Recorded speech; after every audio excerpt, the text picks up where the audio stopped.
Hi there and welcome back. Thank you again so much for being here and being such a great parent and doing all that you are doing for your child with autism. And I'm here to share special resources with you to help guide you on this journey and support you because having lived this journey myself, I understand the challenges involved. And that is why I'm here for you to support you. And one of the subjects that I haven't covered, which is surprising, but I haven't really covered this before, that is so important for parents, especially a parent with a special needs child, is how do I keep my child with special needs supported after I'm gone? And today we're going to be talking about special needs trusts and versus a will and power of attorney and various things to know about to set your child up so that whether you're still here but unable to care for them or once you're gone, how you can help make sure that they're cared for. And so I have a special guest with us today. I'm very happy to introduce Blake Baxter. Blake is an attorney and works with some special needs trusts as well. And so I'm going to go ahead and let Blake kind of just go over all of these things for you because he's the expert, and that's why he's been sharing his time with us here today, and I really appreciate it. So thank you so much, Blake, for being here. Yeah, my pleasure. I really appreciate it. So I guess I'll start by saying that I'm an attorney. I'm licensed here in California. Special needs trusts are interesting in that they sort of have a lot of overlap with state-specific law and federal law. And so I would advise you, after this presentation, if you kind of have specific questions to, where you are living, your locale, it might be a good idea to, look for somebody to set up a legal consultation if you want some specific guidance. But this is good generic information that I think is generally applicable.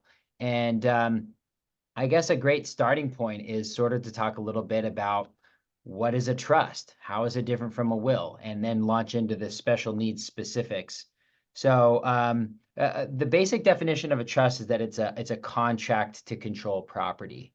And usually it's for some specific benefit or objective. And the person it's benefiting is usually called the beneficiary. Okay. Now, a special needs trust is also a contract to control property, but for the specific purpose of ensuring that the trust assets are not considered as available resources to somebody who is receiving some sort of a benefit or who's in some sort of a government program.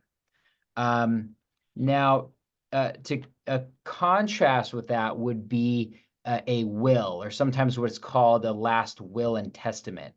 So a lot of people, will is maybe a little bit more of a familiar term.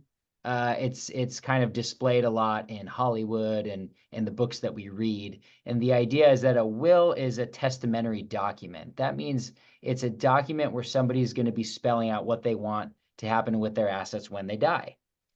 Now, I think a lot of you are in California, and so it probably bears mentioning that in California, if all that you do is a will, that will is going to be filed with a court, and it's going to go through a probate proceeding. A probate case will be opened, and the court is basically going to authorize the transfer of your assets to the beneficiaries you name in your will. This is something in California that a lot of people seek to avoid because probating a will is a very slow process, and it also can be quite costly. The fees in California are statutory, and it's a sliding percentage scale based on the gross estate. So we're not talking about your home that you have $200,000 equity and that's worth $1 million. Probate court fees are based on the fair market value of that home in this example. So what I would say is this, at minimum, sure, everybody should have a will and have their wishes spelled out.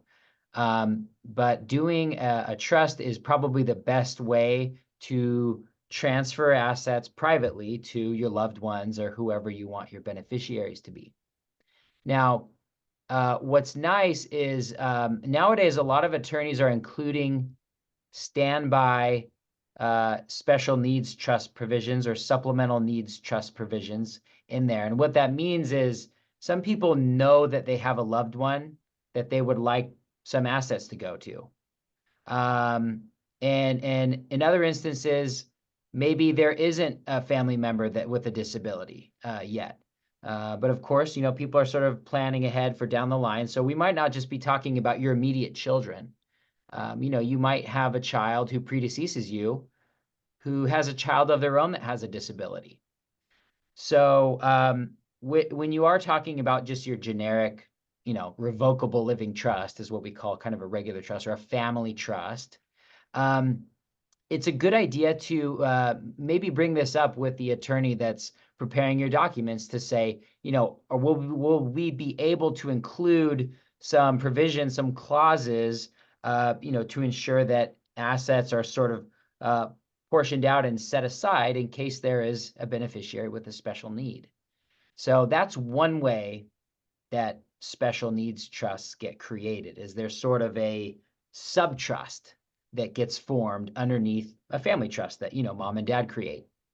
So, again, if you have an existing trust, this might be a great point to go and look back through your, table of contents and see when it comes to the distribution provisions and who the assets are going to, do you have any specifics in there about what is to happen with assets if there is a child or a grandchild or some other beneficiary that has a disability that's on, a part of a government program?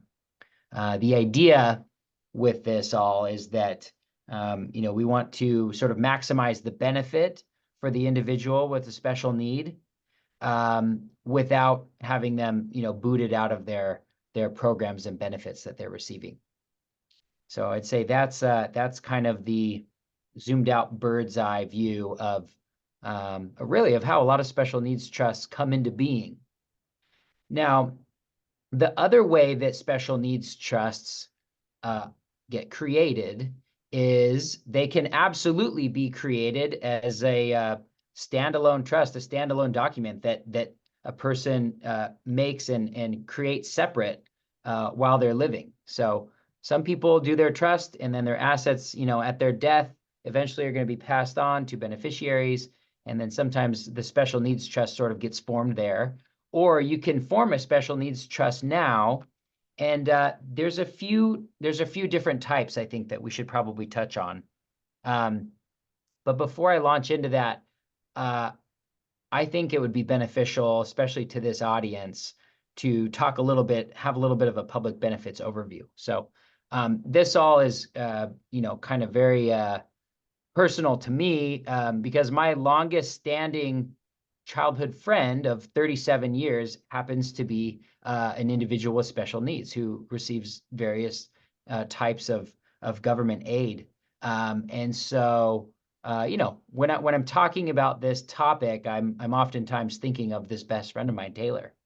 So when we're talking about these public benefits that we're trying to preserve, I usually, you guys kind of probably know generically what we're talking about: welfare, medical benefits, food stamps, housing subsidies, even utilities, assistance with paying utility bills, right? There's all kinds.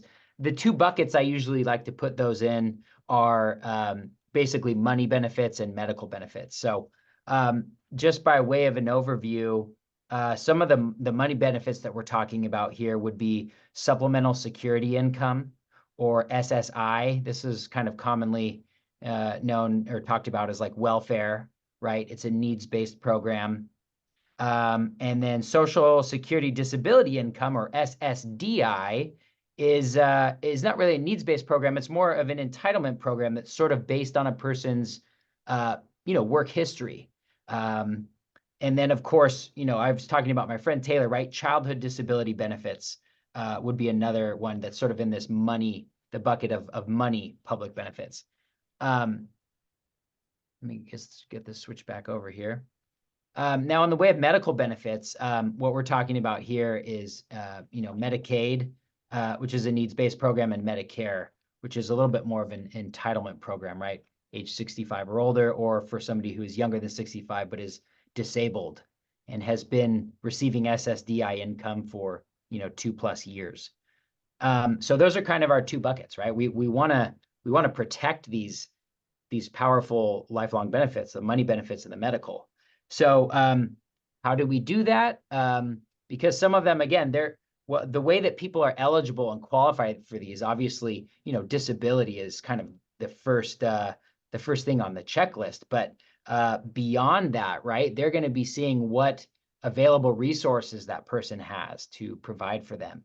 And so what I would say is, again, to reiterate the sort of the definition of the special needs trust, it's basically a trust that's going to ensure that the assets of the trust are not considered as available resources in determining if, a disabled person, what they have available to them.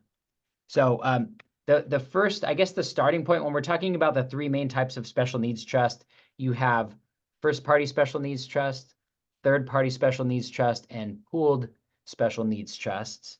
And I'll probably just breeze over the first-party special needs trust because this is sort of a different, well, I want to make that assumption, but basically, whenever you see, in the news, some big, personal injury case or some big settlement that comes out, a lot of times the proceeds from those types of legal cases are going to go into a first-party special needs trust. It's basically coming from the injured party or maybe now the newly disabled party into a trust.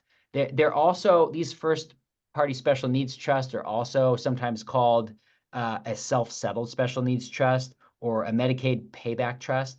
And the idea is that basically the money goes in and these trusts have to be irrevocable, which means it's sort of like set in stone and locked up at signing. And basically, these trusts require a provision in there that says that that Medicaid has to be paid back. So usually has language that says that the state will receive the remainder upon the termination of the trust. And so this is pretty stringent as far as the terminology, and there's kind of standard language that will be used in these first-party special needs trusts. But so that's sort of a smaller percentage of the population that would need that. It's more niche. Now, when we talk about a special needs or a supplemental needs trust, most people, unknowingly are talking about a third-party supplemental needs trust. The reason I'll probably use the terminology supplemental needs as opposed to special needs is kind of to make that differentiation between the first party and the third party trust that I'm kind of distinguishing here. So with a third party special needs trust, I'll usually call it a third party supplemental needs trust.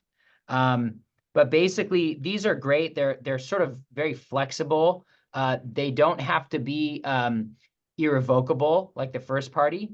They can be revocable and amendable and sort of more malleable, which is kind of nice. More similar to like a family trust, which sometimes requires changes or updating. So there's no Medicaid payback provision that's required in a third-party special needs trust. It's basically established by somebody other than the beneficiary. And so a lot of times what we'll see, as is in my friend's scenario, right, is you have a parent or a grandparent or some loved one creating the third party. That's who the third party is, right? They're creating this special supplemental needs trust for the individual they have in mind that has the disability. Now, one requirement that this has that's similar to a first party special needs trust is you do need to have an independent trustee. So in other words, that disabled individual cannot be the administrative person that's sort of signing off on everything, right? They have to sort of be separate and independent. So you have a different person, which is the trustee or the administrative person. Now, the trustee needs to have complete control of the trust. And basically, most attorneys out there are going to draft it that way so that there's no question. Because basically, worst case scenario is if a trust is done wrong, then the benefits you're trying to protect can kind of implode and basically be deemed invalid. But anyways, that shouldn't be really any need. But these third-party trusts are great because any family or friends can contribute assets into it. And they're sort of, held in this bucket of this supplemental needs trust for the benefit of the disabled individual. So Um, multiple people can put into that, not just one person or anybody who that's wants right. to That's contribute. right. So That's in other words, it can receive contributions from a variety of sources. If there was, again, some sort of an injury claim or settlement, you would want that in its own separate first party special needs trust bucket. But yeah, when we're talking about a third party, so sometimes they're funded by a family trust, which then portions off a piece for the special needs trust. Other times people will just create it and fund it while they're still living. And we Uh, talked about an overseer and an executor, because what if a child is incapable of being their, of being in control of their own trust? And I know right. there also, we'll talk, I'm sure, So about yeah, that's a great point. So incompatibility to laws. distinguish a little bit there, executor is usually the terminology that goes with a will, the last will and testament. Trustee or successor trustee is the terminology we usually use with all types of trusts, whether it's a family trust or a special needs trust. And so that you really, if anything, a lot of consideration should be given to who is on that list. Usually people will sort of, if they have 3 children, one of them is disabled, it might be that they're listing adult children as their executor or as their successor trustee, and that's fine.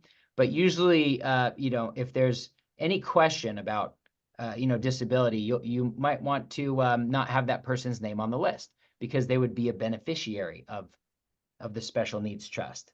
Um, I get this question a lot, can my, adult son, he's just a layperson, can he be a trustee? And the answer is yes. A lot of people will name a layperson to be a trustee. That's normal. They are oftentimes going to maybe rely on certain professional advice or counsel or services if they feel they're unable to do something that the trust spells out for them. I've become a bigger and bigger fan of what are called professional trustees or private fiduciaries, not to be confused with a corporate trustee. A lot of you guys probably have heard that, banks can serve as a corporate trustee to a trust, and that's fine. It's really only, it's more common maybe with a very, very, very large estate. But for the most part, you can find amazing people wherever you live. In some states, they have separate licensing and, bonding requirements for these private fiduciaries. But basically, you can locate these individuals. A lot of times they'll have other designations, like one that I use a lot here in San Diego County happens to be a CPA, but his main line of work is trustee and fiduciary work. And so people who don't have a loved one close by, or people that don't have children or a spouse or these types of scenarios, you can name a person who's licensed and bonded to do this work, which is to carry out the wishes of your trust. So that's a key word I want you to save: private fiduciary. They're all over, and their fee is very reasonable compared to a corporate trustee like a bank, and it's also very reasonable and oftentimes a lot less than an attorney. And so it's a fraction of the cost, but they do excellent work, and they have accountability, and I just think they're great. And So how would a parent go about, or a person go about finding one? You just look online for yeah, private. depending on which state or area you're in, I'm not sure which terminology will be the most common. I would say in California, private fiduciary is probably going to be the dominant search term that you'd want. If you wanted to see if there was any in your county, you could search for private fiduciary in San Diego. Now, professional trustee is also used in California, and so that would probably produce some search results as well. Do you Um, want them to be local, or do they, can they be, at distance if you find somebody? Like, does it matter much? Yeah, I mean, you could theoretically use somebody that was not geographically close, but I'd say what would be important might be to use somebody that is at least um, within the same state at minimum of where this disabled individual receiving these government benefits is located. So the situs of the trust, right? That's sort of like the geographic locale. So But yes, because again, like I said in the beginning, there's a lot of overlap between sort of some of the state programs and federal programs, and it would make the most sense probably to use a professional fiduciary that's in the state that you're in. Yeah. But yeah, that's a excellent question. So I appreciate you asking that.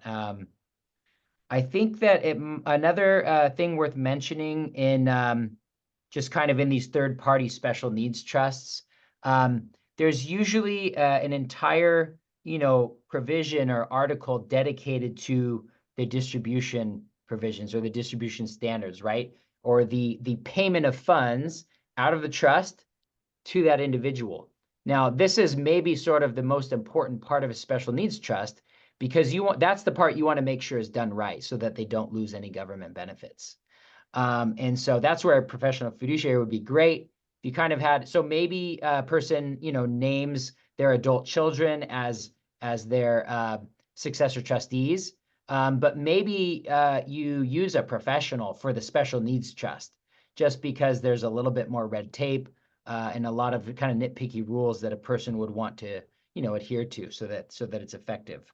So Uh, even if you're capable, it's a good idea to have a private fiduciary sort of lined up so that Yeah, somebody can I'm a oversee it. fan of or you maybe you don't need to have that person named. I like the idea of maybe even having the meeting before they're signed into the trust, right? Of consulting with and getting to know the fiduciary you're thinking you're going to name to see if you guys jive and everything. And then ultimately, you could be like, hey, we're going to sign this trust, and you're going to be listed as, in your fiduciary capacity as the successor trustee, and sort of getting all parties on board initially. That's ideal. But if you haven't gotten that far, I would at minimum recommend that you maybe review the language in your trust to see how if a trustee is given power to designate another trustee.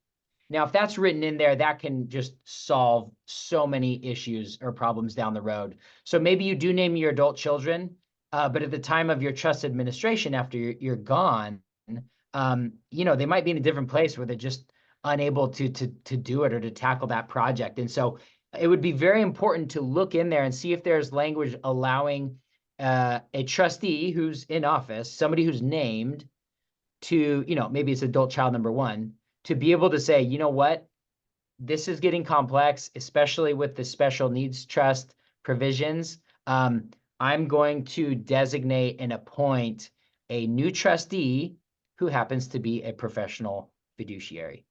And again, they're licensed here where we live in California. And then there's also like an incapacity clause. Like if somebody is a trustee, but then they Right? become, incapable, whether they are pass away or they're still alive, but they have dementia Yeah, or something happens and they're not capable of doing it. So in that right. case, this is what you were talking about is naming. Yeah, that's a great point. So a lot of these trusts will have a provision that says, and I'm just talking about trusts and like a general family trust, right?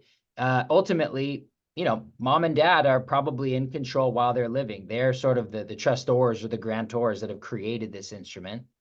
And they're probably also the signing party. They're the trustees while they're living in most cases.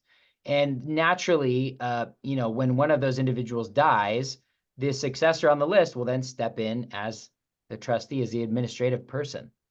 But you bring up an interesting point, which is that you should also check to make sure, if you have a trust done already, that your trust has provisions. What happens if mom or dad doesn't die? What if they are still living but are unable to manage their affairs? And usually there will be a provision that says these successor trustees on this list will step into office in the event of death or incapacity. Or sometimes there's somebody is aging and they're in their mid 90s and they just kind of sometimes want to step down as trustee or name one of those adult children as a co-trustee to work alongside them while they're both living.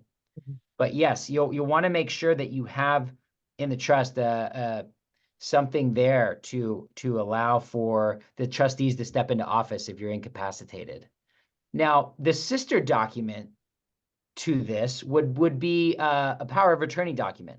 There's various powers that you can give to other people while you're living, whether it's for managing financial affairs or related to healthcare and medical decisions, right? Financial power of attorney or medical power of attorney. So in various states, these might have different names, but most commonly, the financial power of attorney would be called a durable power of attorney. And the medical power of attorney is usually in what's called a healthcare directive. And that's basically a combination of who you designate as medical power of attorney, along with living will wishes. And that's basically related to end of life decisions, pulling the plug, all of that stuff. So yeah, powers of attorney, just like in the beginning when I said avoiding probate should be paramount, especially in California where it's very slow and costly to the heirs, to the beneficiaries. The other thing we really want to avoid is court conservatorships. That's where the person is not dead, they're living, but they're unable to manage their affairs due to any number of incapacity scenarios, right? A lot of times, I heard you reference kind of diseases of the mind, right? Dementia, Alzheimer's, Huntington's, whatever it is. It's really important to get these documents in place before somebody gets into that situation, because then they will lack the capacity to contract. And that is the legal requirement for somebody to be able to turn over powers to another individual. They need to have the capacity to contract. And so you want to get it before somebody is showing signs of aging, of dementia, Alzheimer's, or whatever. So yeah, those power of attorney documents, in other words, are actually separate from a family trust and separate from a special needs trust. But I would advise that if you don't have any legal documents in place, I strongly recommend that you start looking into it. Get it done while you're thinking about it. My own father just died last year very suddenly at age 65, very young nowadays. He actually was in possession of planning documents, believe it or not. He had not yet signed and notarized them. So they were of no legal effect. They were basically null and void. Yeah. And so, my new theory is like, if it's on your mind, get it done. Yeah. Just do it. And then Absolutely. you'll be able to sleep well at night. Mm-hmm. Yeah, Uh, you don't want something ending up in probate and it's years before anything gets settled and it's costly, and then people who need the funds can't get to them, and yeah, it's really, so a lot of financial institutions actually might require a durable power of attorney for your finances. Is that right? yeah, that's right. So usually with that durable power of attorney, there's going to be several pages. Well, I should qualify the statement by saying in California and in a lot of states, there is a statutory sort of template general durable power of attorney that has this little checklist, and you can kind of initial like power over real estate, power over bank accounts, power over retirement accounts. And you can initial the powers you want to give.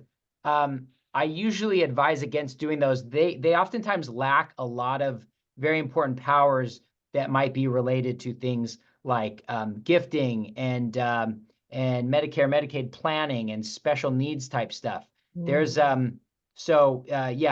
attorney prepared. I would say that the statutory California form is a great little Band-Aid. But I've also seen it put people in a little bit of a pickle from time to time. So an attorney drafted durable power of attorney would be ideal. It's often a lot longer than that short, like 2 or 3 page state form. But that's because it has a lot more specifics related to things like I was talking about specifics related to gifting and taxes and planning. And so that's why having an attorney drafted one would be a good idea.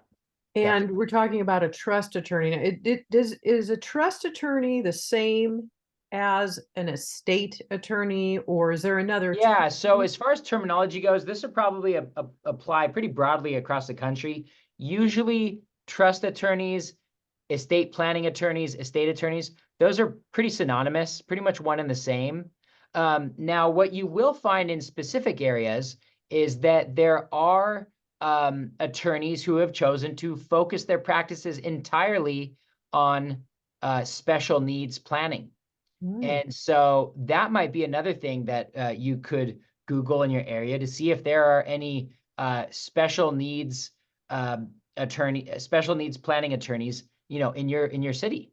And some people do it exclusively, and they don't even get involved with uh, probate cases, or they don't even get involved with doing other types of trusts. So those people, depending on your jurisdiction, may have an extra special designation for special needs planning.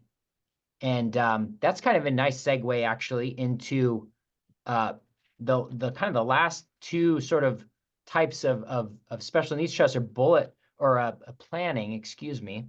There is a pooled special needs trust, which is almost like a cross between a 401k and a special needs trust. That's good. It's a good option for smaller trusts because there's not as large of a big of an expense for doing a special needs trust on your own. The disabled party doesn't really receive like a booklet or a binder with their own trust. It's more so that they're joining into an existing pooled trust, and then they have an account within that trust. So that can be kind of a useful tool in some scenarios. Another thing that I want to make you guys aware of are what are called ABLE accounts, ABLE. And basically, these are kind of a newer invention, but they're essentially tax advantage savings accounts for disabled individuals and their families. The idea being that you can sort of put some money away and earn interest on it and grow it without having to pay taxes on the income earned. So those would be great. If you have an existing financial advisor and you have a child or grandchild with disabilities, maybe at your next meeting, you're like, hey, tell me about it, more about ABLE accounts.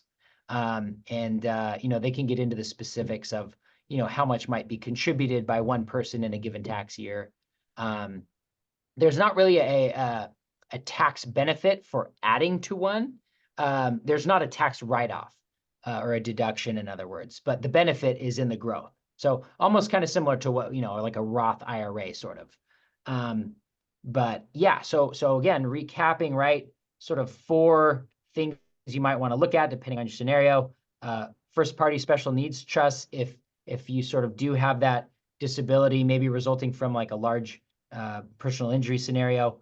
The most common, right? 99% of the time, we're talking about a third-party supplemental needs trust. And then there are these pooled special needs trusts, which sometimes might be specific to a type of disability or specific to a geographic locale. But same thing, regardless of what jurisdiction or state you're in, you could sort of search it and see if there's a special needs pooled trust that's kind of where you're at to learn more about it. And then the ABLE accounts, right? Financial advisor, you can learn more about ABLE accounts. And I'm wondering too, the difference. So we want to be clear, everybody understands the difference between a will and a trust.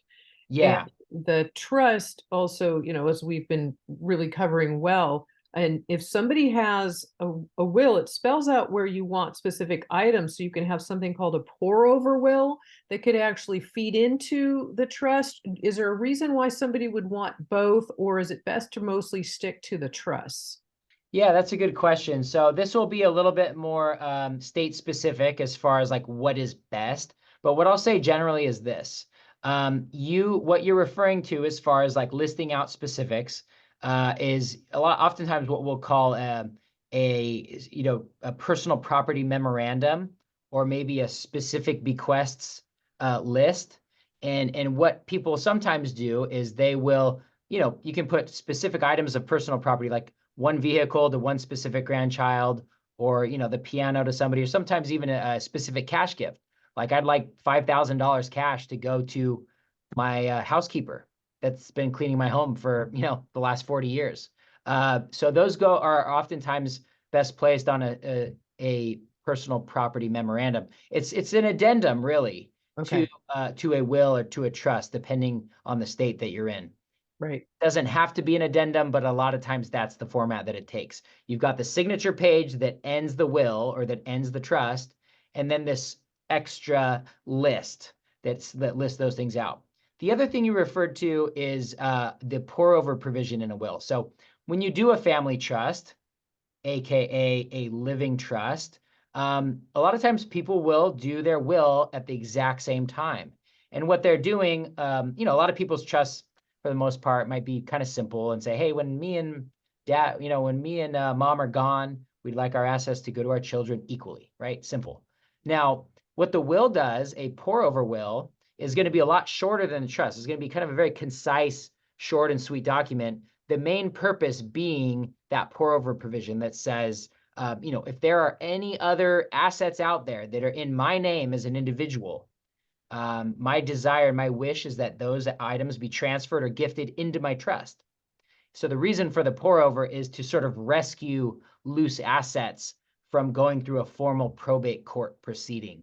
Is there any Because reason why again, those wouldn't the be in the trust? trust bypasses the formal probate court proceeding. And so you can have a private trust administration with a private transfer of assets without having it go through court. Wills in most jurisdictions are required to be filed with the court in the jurisdiction where the decedent died. So here in San Diego, you have 30 days to submit the will to the court, and then it becomes a part of the record. Probate cases, it's public record. So your estate and all of your information is sort of out there. So there's this element of privacy that's really nice, Mhm.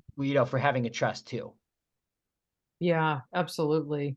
So it sounds like just having a trust alone really could be enough. There doesn't really have to be a will. If the trust covers everything and all Yeah, I mean, possessions. no, the will is still important for you to sort of iterate that your desire is for everything to flow through the trust. Okay. And so I think in most jurisdictions, your estate planning attorney will do a trust for you, and at the same time, do a will for you, as well as those power of attorney documents I was talking about. So Mhm. usually it's not so much just the trust, it's sort of a trust package where you're getting the trust document plus all of these other ancillary documents that have specific roles to help you efficiently administer your affairs and your assets while you're living and after you're gone, and during incapacity, if that happens. Right. Oh, and so to find someone like you, and I definitely want to make sure that we give everybody listening your contact information as well. They would want to look up somebody best in their state that it understands their state laws and look up underneath living trusts or special needs trusts, especially if they have a special Yeah. needs child, and find somebody in the same state if possible for where they live. Right, right. So some great resources for finding good attorneys. Again, yeah, estate planning attorneys, trust attorneys usually will be able to do special needs trusts and special needs planning. If you wanted, and I don't know, speaking to the fees, if somebody that specializes in special needs planning, perhaps their fee would maybe be a little bit higher. I'm not sure. But yes, these types of attorneys can do the work. And of course, nowadays with Google and social media and everything, it's not hard to find an attorney. I will say that it is nice. Sometimes it is nice to have in-person kind of meetings. It doesn't, you can do this work remotely and sort of UPS the documents, to the person to sign and notarize on their own. But working local is great, and a great resource oftentimes will be a locations bar association. So Uh, here in the area, right, we have the San Diego Bar Association, and even more specifically, we have a North County San Diego Bar Association, which I'm a member of. And then there's state bar associations. And the nice thing about these is they always have a phone number you can call that has an attorney referral service. And so they sort of just rotate through, estate planning attorneys or special needs planning attorneys on the list. And usually the members of these associations need to be people who are in good standing with the bar. And so that's just kind of a nice little barrier to make sure you're kind of not working with anybody too sketchy, right? Yeah, exactly. And just randomly Googling somebody and popping them out of the internet can sometimes be Yeah, dangerous. It's nice to get a good referral from somebody you know. That's how I that's found true. you, Blake, is my Yeah, CPA referred me to you. Yeah. So, having somebody that can refer you is wonderful. You can ask around for, like I said, CPAs know a CPA. lot of trust attorneys wherever you want. You could talk to your accountant. They'll usually have a good connection. Even I'm thinking people in the real estate world, if you have a Mhm. realtor you've worked with, a lot of times they know trust attorneys too, because in a lot of these transactions, right, a lot of the assets that we're talking about oftentimes are people's homes or other pieces of real estate that they have. And so I know I have close contact with a lot of accountants and real estate professionals. Uh, even insurance professionals. So yeah, those are great resources because again, like you said, right? A word of mouth referral is a very powerful thing. If somebody else has had experience with a person and knows they do good work for a fair price, that's wonderful. Yeah, absolutely. And they're trustworthy. And you can feel, secure when you work with them as well. Right. So what just into and thank you so much. This has been extremely helpful, Blake. Can you give us your contact information as well? How would Yeah, people yeah, I'd love find you? to. So my name again is Blake Baxter. My office is in Encinitas, California, which is in North County, San Diego. And my website is www.baxter.law, Baxter.law. So instead of .com, .law, it's the new thing. My phone number is 760-845-PLAN. That's 760-845-7526. And really, I would say there's a contact form on the website. So you can go there and basically send me an email through that. And then we can, kind of pick up email communication or phone communication from there. But I'm also, yeah, right downtown. So if there's any other San Diego natives, San Diego locals, come by the office and I'd be happy to sit here and meet with you at my desk and learn a little bit more about your family and your assets. And um, my whole goal is to sort of do good planning so that we can preserve and protect the things that you've worked hard for in life. Right, absolutely. And protect the ones that we love, especially if they're not capable of taking care of themselves after we're gone, or if something happens to us, which is a big concern for parents of and grandparents of special needs kids. So again, Blake, thank you so much for being here today. I know you're very busy and your time is valuable, so I appreciate you taking your time to do this. And I'm sure that a lot of people will be benefiting from everything that you have shared, and hopefully they'll be able to contact you and utilize your services, because I personally do recommend Blake. He's been wonderful for us personally in our family. And I again thank you so much for being here today. Thank you. It's been an absolute pleasure and have a good one. Thanks, All right, Karen. you take care, everybody. We'll see you next time.